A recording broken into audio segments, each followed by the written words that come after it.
if there is anyone new, welcome. This has been pretty exciting so far, and we're just having a really good time being an advocate and helping folks find their way in this kind of new job search world. So this next presentation is called Modern Day Job Search and Networking. We're going to be talking about where you look and what you do when you're not looking on a specific site. How do you continue to present yourself as someone who is still out there looking for a job? We are joined today with Dawn Nizzi, who is currently the Manager of Business Development, Training and Outreach at Metropolitan Community College in the Workforce Innovation Division. She is a proud graduate of Creighton University and the University of Nebraska at Omaha. And her professional career of 30 plus years is as a secondary science teacher, connecting her love for scientific thinking and research to students in middle school and high school settings. So if anybody's going to get unruly out there, she's going to be able to handle it. She also has a passion for connecting education to business development during her 4 years managing the U.S. Department of the Labor Workforce Development grant for the Westside Community School District.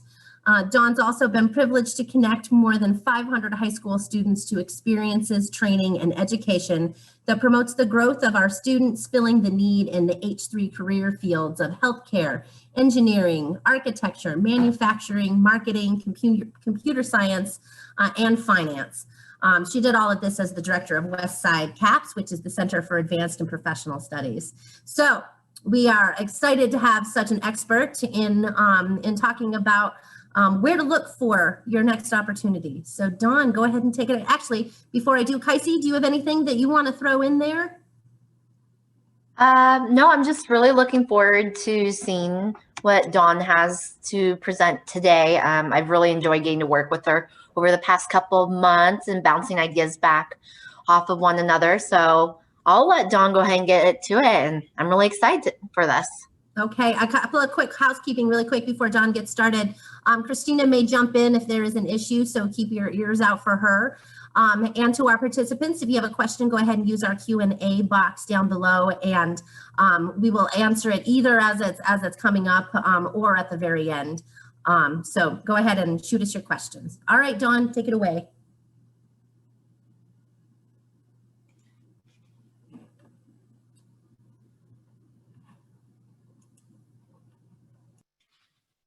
All right, well, good morning and welcome, and a huge thank you to the Omaha Downtown Improvement District for finding and inviting me, but mostly for the hard work and the great work that they're doing to improve our downtown. I happen to be a Midtown dweller. I live in the area of 61st and Underwood, and I love to walk all the way down to downtown and cross the bridge and go into Iowa. So anyway, thank you so much. Yes, I've been in a career for a very long time, and I have changed jobs multiple times, always within the career field of education. And most recently, I decided to leave the K-12 world about a year and a half ago, actually close to 2 years ago now. And I left, and then I had to find what was my next. So this job search thing is very relevant to me right now because I was recently in the midst of it.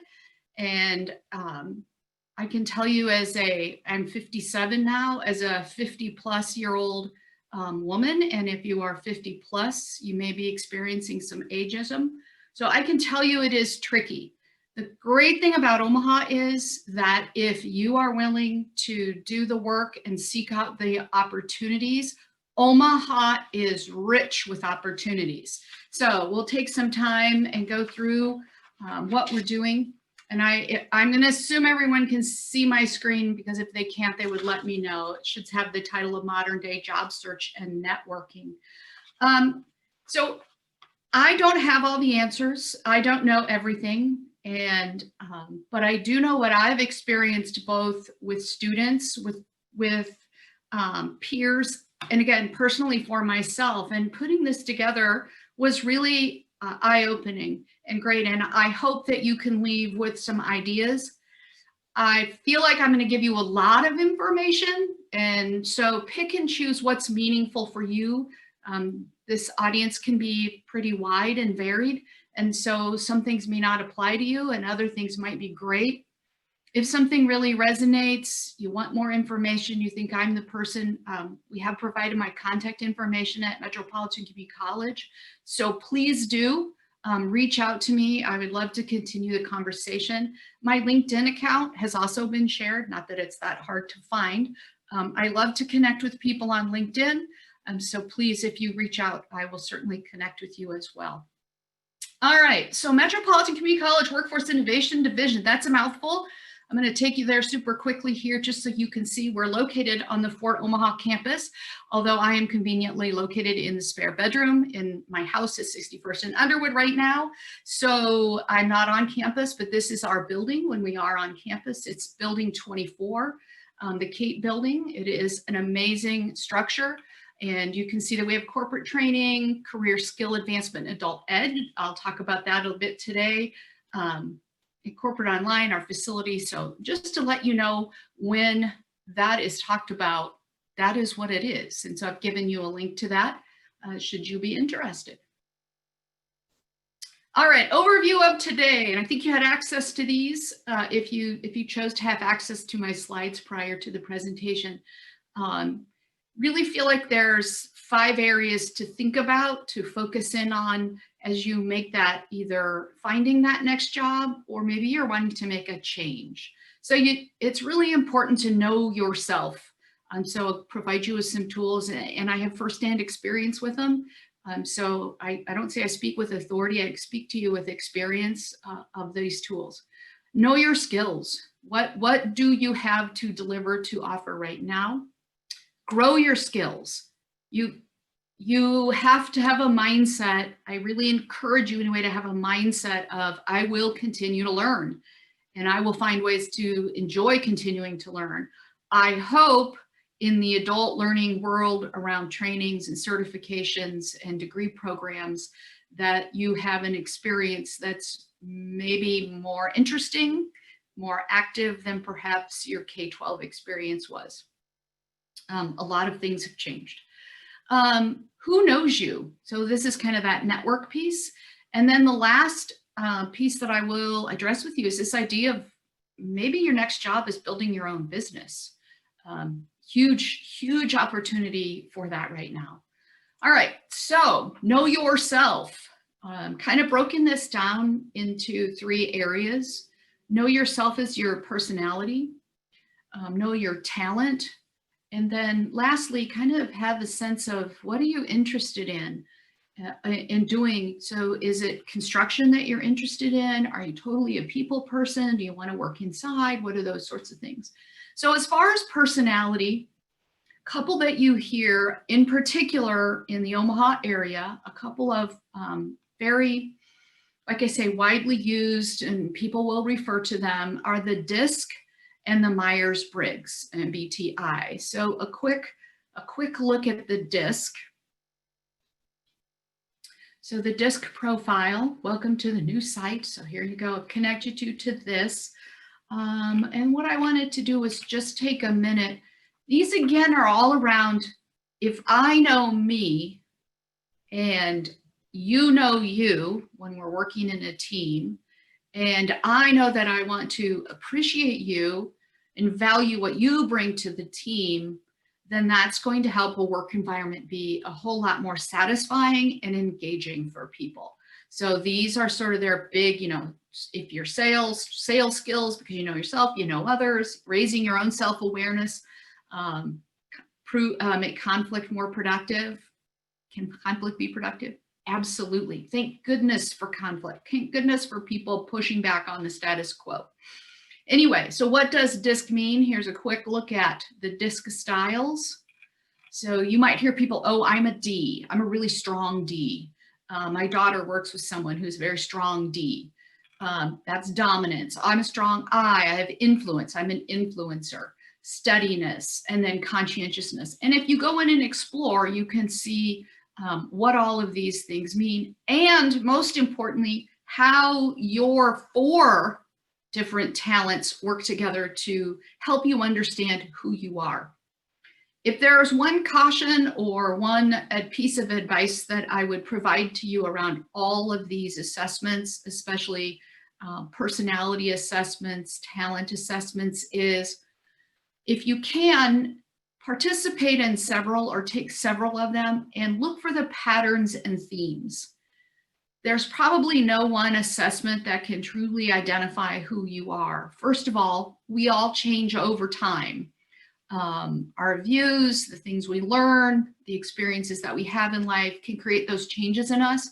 So to look for trends and patterns that just really kind of stay with you for life. And then don't lock in. Don't lock into anyone as, well, this is who I am, and use that as a way to either manipulate or not make the changes that could be healthy to you. So again, look for trends and patterns, not for some great answer from any one assessment. The Myers-Briggs assessment, also very fairly highly regarded. Also, a lot of pushback on this one. It's not scientific, it's not this. They didn't intend it to be scientific. They intended it to be more of insights. I like the word they use. Insights guides your success.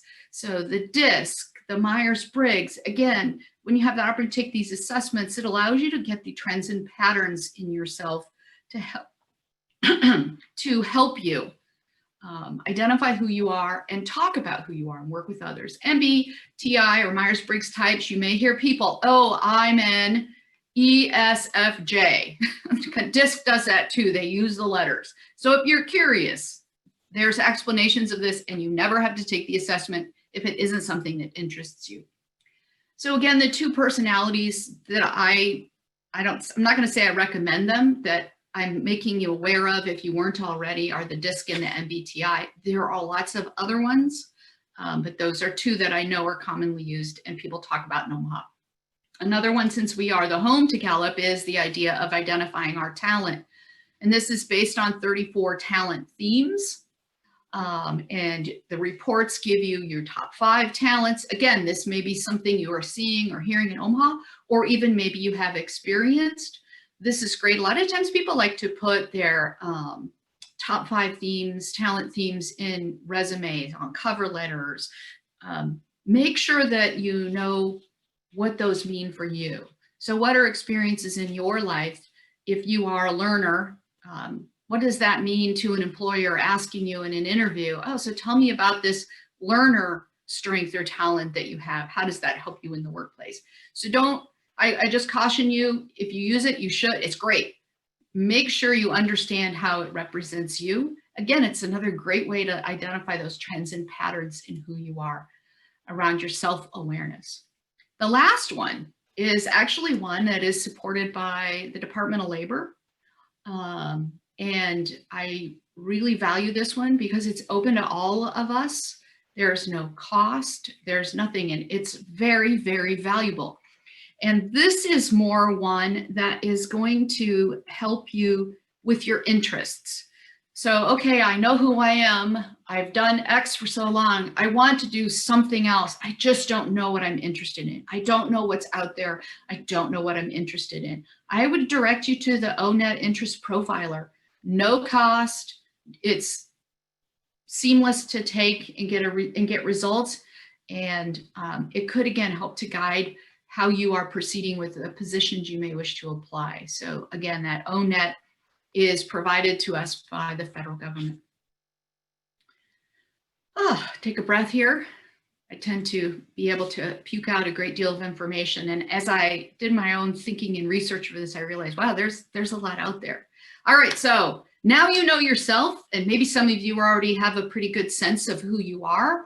Know your skills. I believe if you didn't, you'll have something on resume or curriculum vitae if you happen to be in academics. So know your skills, have a good resume, take the advice, go to free sites, try to see what you can do. If you have the resources, I would encourage you to hire a resume writer, especially if you've been in the workforce for a while like I was and am. You have a lot and you can tend to have too many pages, and a professional resume writer can really help you hone that down into what's truly important today. Another then, know your skills. And this is another one, My Skills, My Future, another one provided by our Department of Labor. Yay for the Department of Labor. I have, like I said, managed a grant for the U.S. Department of Labor for a local school district, and I found them amazing to work with. They are very, very passionate and caring about the U.S. citizens and finding them meaningful employment and skills and training. So know that their website and their tools are available to you. So My Skills, My Future, again, this is if you're struggling, you've been doing something and that particular industry is just not recovering, or you've been doing it and you just feel this in you that there's something else out there for you. This is another assessment that can help you to determine that with some meaningful questions and some ways for you to dig into, what do I want to do next? Let's see. There's also another opportunity to kind of know your skills, and it's called the National Career Readiness Certificate. It is put out by everyone's favorite standardized test creator, ACT. Anyway, it is, we happen to be a work-ready community. Metropolitan Community College Workforce Innovation Division partners with Heartland Workforce Solutions, and we are actually the administrators of this NCRC assessment. It's really a great tool to earn this certification, to be able to add to a resume, to a profile, because it displays and demonstrates to employers the skills you have in applied math, in workplace documents, that being able to read technical work, and then graphic literacy. And it is also delivered in Spanish. So I would encourage you, if you're like, wow, this could be a way that I could demonstrate my skills to a potential employer, this would be where you would find that information. All right, so you know yourself, you know your skills, and hopefully kind of what you want to do. Next thing is you really, in 2020 and beyond, if you are reading or paying attention or struggling with the fact that your industry sector is not recovering and may never recover, whether we liked school or not, the best thing you can do for your future is to continue to grow your skills. The great thing is that doesn't mean that you have to earn a 4-year degree or a master's degree or a doctorate. Absolutely, if you have some of that, you want to increase that, certainly, but there are a lot of other ways for you to grow your skills and be able to share that with employers. Continuing ed programs, Metropolitan Community College offers continuing ed programs. We offer non-credit programming. Check your workplace. So I work with a couple local employers in my position at MCC, and these local employers have thousands of dollars earmarked for professional development for their employees. Not the everyone has to do this training because we're required to check a box so that we can stay an employer. This is actual individual dollars that you can draw from to continue your education. They maybe need to be credits, they may towards a degree, they maybe need to be towards a certification, sometimes not. So I would really encourage you, if you are currently employed or once you're into that next role, to check out those benefits that your employer has to continue your education, to continue to grow your skills. There's a lot of money out there in workplaces that people do not take advantage of. They do not. I know that from the employers. Short-term training credentials is another one. That's a lot of what we do at MCC's Workforce Innovation Division. And you can see that on that website that I directed you to. Another cool thing, and I've done this, there was a career path that I thought I wanted to take some years ago. And through my personal network, I was able to say, hey, can I follow you on your job? And I followed a couple people and I spent it, and it was cool and I enjoyed it, but it also pointed out to me it isn't what I wanted to do. So use your network and job shadow. people will probably be pretty, it will feel good to them that you care and you want to shadow their job and learn about it. So that takes some courage and a big ask, but don't count it out. Then in education, training, and certifications, I've kind of gone over a lot of that. And then I'm going to go to these 2 links that I have. But the other thing that I would really encourage you to do is think about the volunteer opportunities that you're already involved in. What organizations, like Omaha Downtown Improvement District is a perfect example of a volunteer. Some people are on the staff of ODID and they get paid, and that's great. But a lot of people that are doing events and plans with ODID are volunteering their time to be leaders, to help the Omaha downtown grow and be great. So what are those volunteer and service work opportunities that you are doing, and how can you highlight those? Be it with your church, be it with wherever, your worship institutions, through your job, reaching out into the community about things that matter to you, to volunteer and be a part of those service works. One, it's going to connect you with other people who are passionate as well, and they could connect you with your next position. You'll also gain valuable skills. You'll be asked to lead, you'll be asked to take charge, you'll be asked to participate, be on a team, get along with others, all those good things that didn't end with kindergarten. They've continued on in life, getting along with others. So don't shortchange your service work in presenting yourself. If you haven't been doing any volunteer or service work, I would strongly encourage you to find something that you care about and get involved. It is a great way to grow your skills and your network. So a couple of things that go on at MCC. Right now there's one, and then the second option is something that's been ongoing for quite a while. And you maybe have heard about this, it's been in the news.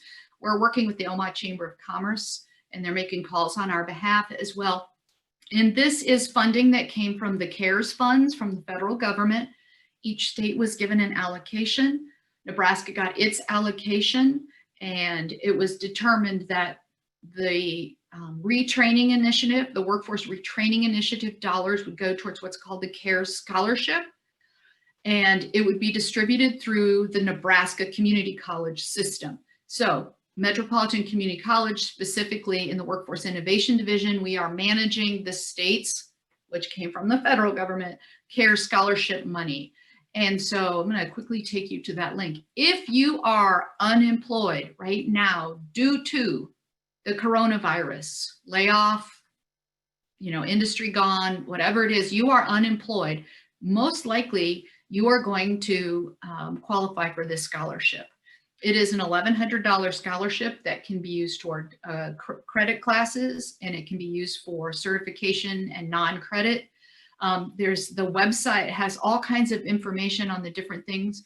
It can go to fund construction. It can go to fund careers in IT, careers in healthcare.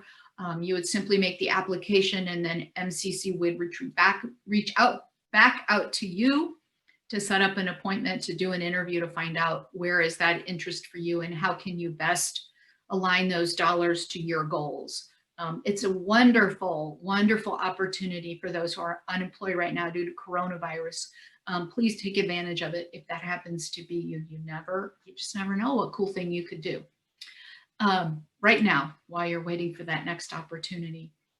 Another one, and this is an ongoing opportunity in our state. You have to be 18, able to work full time, and a resident of the state of Nebraska.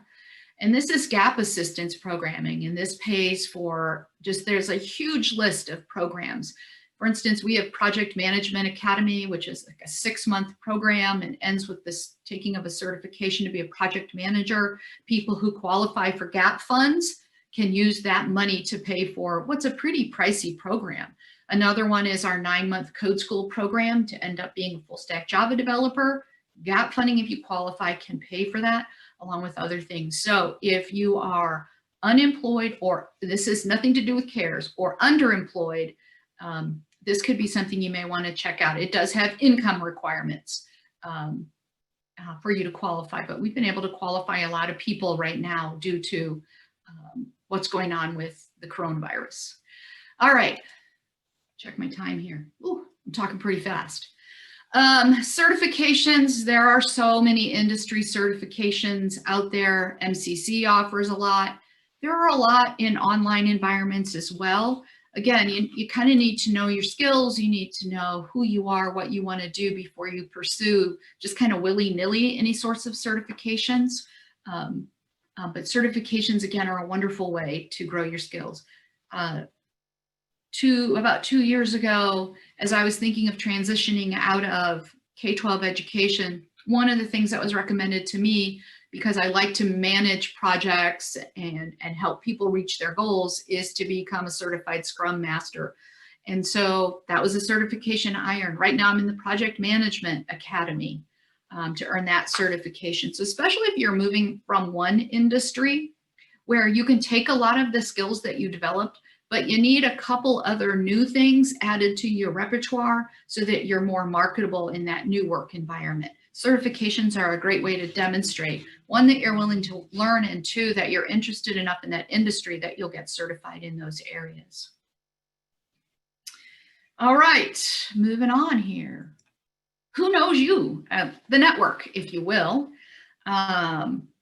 There's online professionalism. I can't emphasize enough to be careful with how you present yourself online. I would say that as time has gone on, businesses are not quite as finicky about our online presence, but if at any point you think to yourself, I wonder if this would not be viewed well by my employer, don't do it. If the thought crosses your mind, don't do it. Be careful what you're posting. Be careful what you're sharing. Be careful what you're resharing from others. All that stuff. Please be professional online.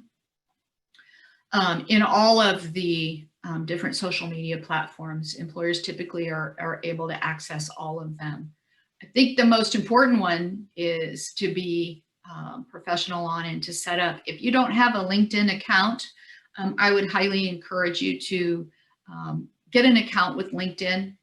It is very professional. You can contribute to the community in LinkedIn. You can connect with others. It is a great way to put yourself out there outside of the job search engines that are out there, but just say, hey, I'm looking. There are even tools that let you do that. Open yourself up. Within LinkedIn, there are job opportunities and different things available. Social media, and certainly LinkedIn, is a big one in that. But again, we connect with people through Facebook, through Twitter, TikTok, Instagram. I'm enjoying Instagram right now. I'm a visual kind of person, and so I'm really enjoying Instagram. I'm not on a lot of platforms, but I'm just not choosing to, go down that route. And that's just because I've chosen. They can occupy a lot of time. And so I've chosen the ones I want to be on and how I want to utilize them. And I'm careful how I do that. Personal network. Wow. When I think back over my 30+ year career in the different positions that I have had, every single one of them has been a result of the fact that I knew someone in that next position, in that employer. Every single one, from my very first one out of college, my first teaching position, to the one at MCC. One at MCC, I knew the person who hired me.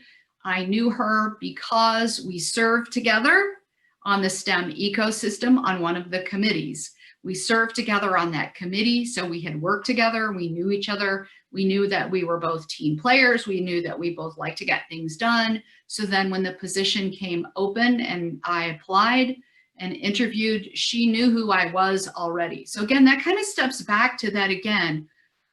How are you volunteering and serving in the community? What are the things that you care about? I'm a STEM educator, as I said. So to be involved in the STEM ecosystem was important to me. And I don't know if I'd have gotten the job without it. You can't know something you can't know. But I know that just getting in the door for the interview for a competitive position like the one that I have, having that personal network was very important. So do rely on the people that you know, and they're going to make all the difference for you. Heartland Workforce Solutions, kind of a change gear. Who knows you? This is, again, it's called your Area One Stop. This, again, is supported by Department of Labor at the Nebraska as well as the federal level. And this is, I'll just go ahead and go to their site. I have worked with Heartland Workforce Solutions for a number of years now. They were great when I managed the Department of Labor grant for Westside. It was a workforce development grant. So when you work with the Department of Labor, they right away want to know you're working with your Area One Stop. So again, when my next move and my skills, my future, again, that's all tied into this. But you can see here, so they are going to, there's career resources, events. They're doing a lot of online hiring events through Heartland Workforce Solutions. Here's for job seekers. So I would really encourage you to go take a look and see if there's something that they can do to help you. This is funded and it is local and it is meant for Nebraska citizens, particularly in this area, to take advantage of, to seek training, to seek their next job, to seek career changes. So please don't think everything you have to do has to be paid for. The community itself has great resources. So if you didn't know about Heartland Workforce Solutions, you do, and see what they have to offer, and it might be a fit for you. Oops. My happy scroller. Job posting sites, these have grown exponentially. However, there's still the classifieds in the Omaha World Herald, or wherever. Let's say you want to work in Lincoln. Let's say you want to leave the state and work somewhere else. There's still the classifieds, the job search sections in local newspapers. So don't forget that. They're not as big as they used to be, but they're there.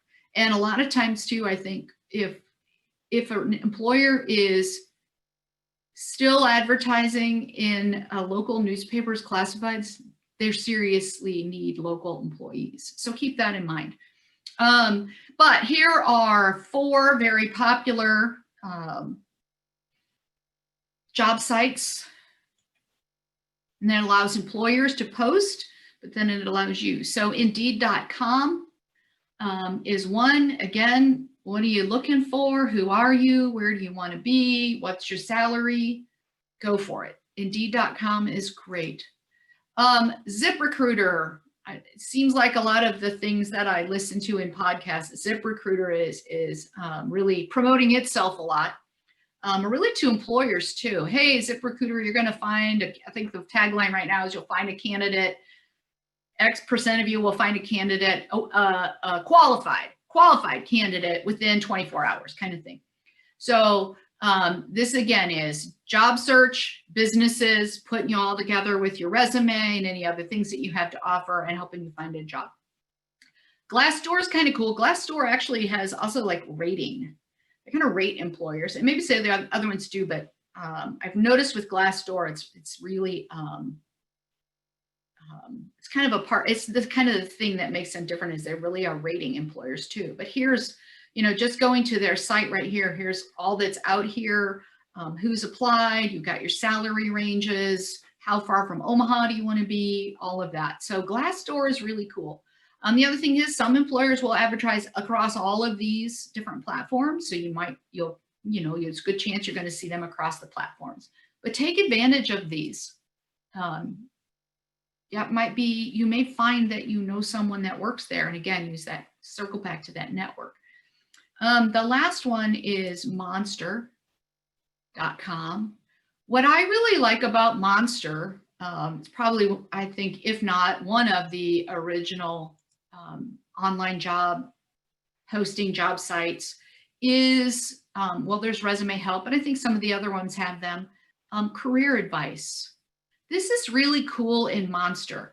Videos, blog posts, all sorts of things to help you, so give you advice that I know Monster has that I'm not sure that all the others do, but being the original, I think Monster has done a really nice job of helping people to know themselves and find that next great gig, and hopefully not a gig, a job, full-time, benefits available, all that good stuff, if that's what you want.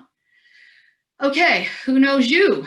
All right, you know yourself, you've got your skills down. Yep, you've grown your skills, or you're thinking to yourself, yeah, I have to take advantage of, I know I should get this certification, or I should work on this, or I know I'm sitting good. Who knows you? That again is that network, some ways for you to look at that. So then the last thing is this idea of maybe your next job is a business. It's scary right now. I think it is for me anyway, when I think about the number of small businesses who are struggling with our with closures due to coronavirus. The media is always, ready to share the gloom and doom that happens. I will tell you though, it is in these sorts of times that the greatest opportunities are out there. I don't know what those opportunities might be for you, but if you've had a niggling and an inkling about starting your own business, maybe you're a tradesperson, or you're just have this thing that you do with people that is a service that you can provide, this might be that time for you to say, I'm going to give this a shot. So here are some suggestions of some things right here in Omaha that are supported by Omaha that help you be that startup. So Startup Collaborative has been around probably longer. This is supported by our Omaha Chamber of Commerce, and it's Erica Wassinger is kind of the person that's over it all, and she's super fun to work with and very energetic. And this is great. Great companies start as painful problems. That is so true. So true. What is a problem and how can you solve it? And there could very well be a company in that. So again, if you're feeling that or wanting to pursue that, please check out the Startup Collaborative. They're here and they want to help you. Another newer one in our area is called the Founder Institute. I happen to know the person who is over this, Levi Cermak at the University of Nebraska, Omaha, in their College of Business. But this is a really cool, newer program in our area to help businesses get started. And if you're thinking, I want to do this, and the thing is that maybe you need some capital to get going and you're willing to be in a partnership with some capital to get your business up and running, this could be something for you. I would encourage you to check it out. And if you're interested, obviously they're going to have contact information, and the best thing for you to do then is to talk to the people at the Founder Institute. I believe the money is, this was started by someone who actually is a Nebraska native, who just really cares and wants to see Nebraska businesses. So get out there and do that. Lastly, maybe you want to know who you are as an entrepreneur, as a builder. So Gallup has another assessment called the Builder Profile 10. And what this is really beautifully researched by Dr. Sangeeta Bottle, and it's a book also called Born to Build. And what Dr. Bottle identified is that there are 10 traits that every entrepreneur has to account for. And this assessment helps you to understand, what are your top 4? What are the 4 that you really excel at? How are you as a leader within your organization that you're building? And then how do you make sure that all 10 of those things that you have to account for to build a business are covered? And that means your partners and the people you employ. So really cool tool. I have taken this. My number 1 is I am a disruptor. So I don't like the status quo. And I've also learned from the Myers-Briggs that I am an idealist. And I think that, again, looking for trends and patterns, I think that all fits in. I want to see the world be a better place. Probably why I'm an educator too. It's an opportunity to do that. So Gallup's BP10 could be really cool. It is a paid assessment. I think it's $20 or $24, and then you get the report and you can understand how you are as an entrepreneur. All right. I think I've covered all of that. So It is 10:28. I think my timing was pretty good on that. Are there any questions? Is there anything that I confused you with? Anything that you're looking to learn? We did get a question in the Q&A. Chris is asking, second language. I am hoping to move into nonprofit work, and many are preferring to be bilingual in Spanish. Any advice on Spanish as a second language learning? MCC does have opportunities for that. That we even offered in the corporate world, where we can, we train, it's called Spanish Chat, so that employers who are not Spanish speakers can learn to, at a basic level, communicate with their Spanish speaking employees who, again, neither one is to that point where they can communicate in either language. There's still, the Spanish is still very important, and then the English. I would be one of those people. I would need Spanish Chat. So I would really, and I'm biased, so I'm going to put that out there. I would encourage you to check out what MCC has to offer. We have a lot of non-credit offerings out of our College of Continuing Ed. You are so right to want to increase that skill in yourself to work in the nonprofit world. So kudos to you for wanting to learn that, because you're going to bring value to that nonprofit, but you also need to be able to bring an ability to communicate with the people that you wish to serve. So I'm going to recommend to you that you check out MCC's continuing education and see what's available. If you need any help with that, please reach out. Please reach out to me. There's then also, you have the different apps, Babbel, and the different apps that you could get on your phone that could help you to increase your ability in the Spanish language as well as any other language. So yeah, I had responded to Chris just via text while you were still presenting. I didn't want to speak out in the middle of it, of course. I threw out there Duolingo. That's generally free, but there's paid options in there. And then there's Meetup, that website and mobile application.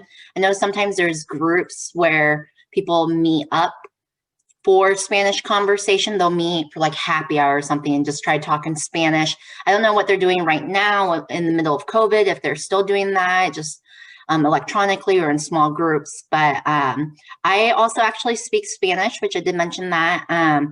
I just find the Spanish language beautiful. So it definitely helped me just kind of throwing myself out there. I've just ran into new people. And for instance, I just made a new friend from Bolivia. And I actually have a more decent time conversing with her in Spanish than English. So I'll just do my best to chit chat with her in Spanish, and she'll try and respond back to me in English. It's kind of a way for us to both practice the different languages. What a gift. What a way to show respect to one another as well. And again, wanting to work anywhere, but especially in nonprofit, you certainly want to demonstrate that respect for others. Yeah, very cool. Thank you. Anything else?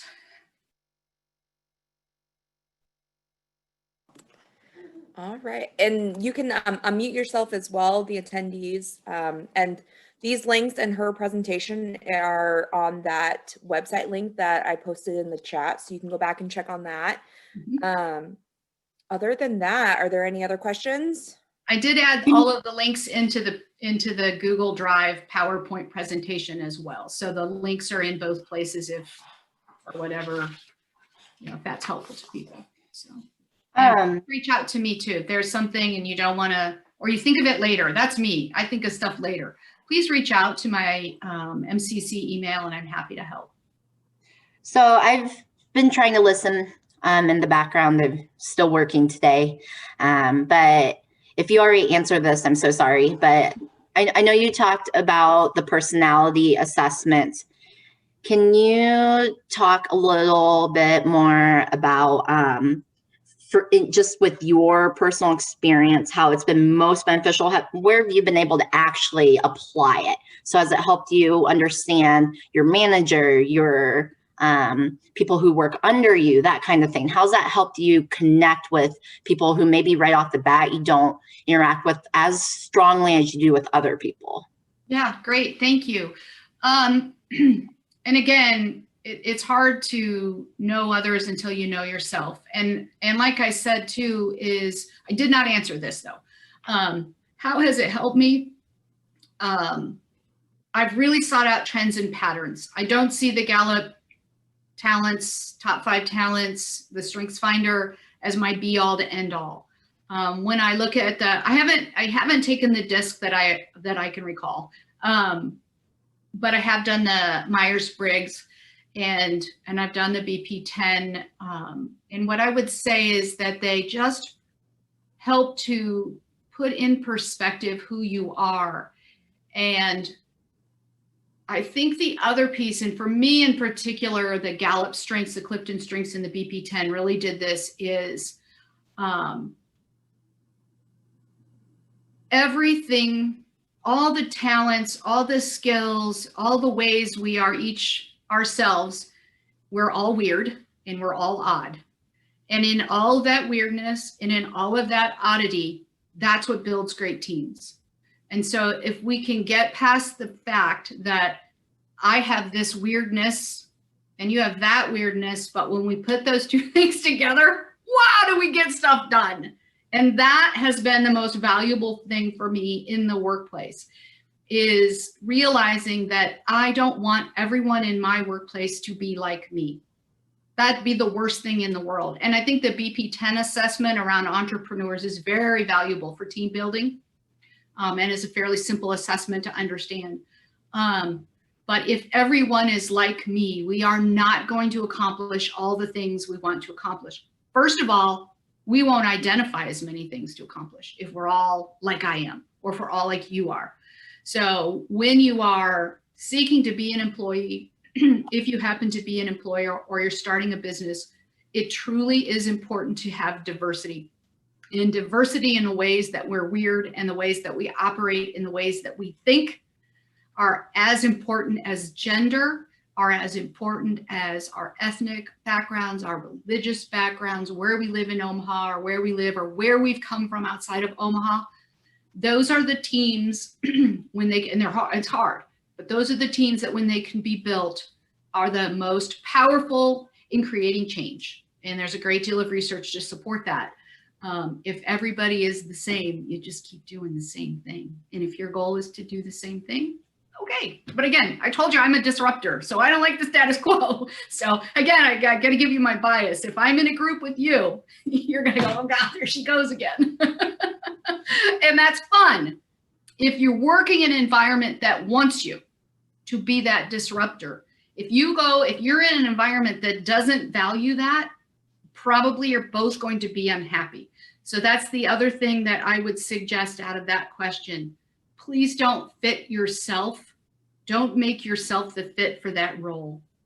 And I know that's really hard. It took me more than 6 months to find my next gig after I resigned from Westside. It was super stressful. But the most important thing you can do is use this knowing of yourself to be yourself in interviews.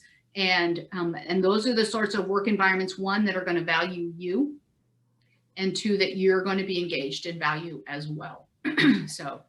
That is fantastic advice, Dawn. You know, the other thing that I always think that the personality test, as an employer, what I always use those personality tests are, when an interviewee can tell me that they've taken a personality test and that they have identified this, that, and the other, it tells me that they are more in tune with their communication style, with their work ethic, with all of those things.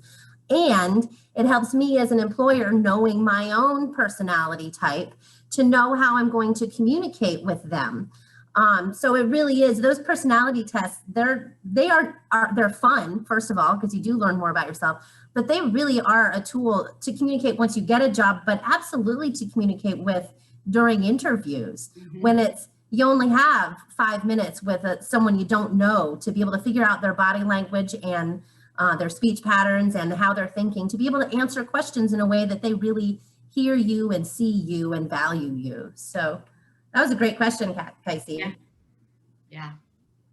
All right, Kaisi or Christina, do you have anything else?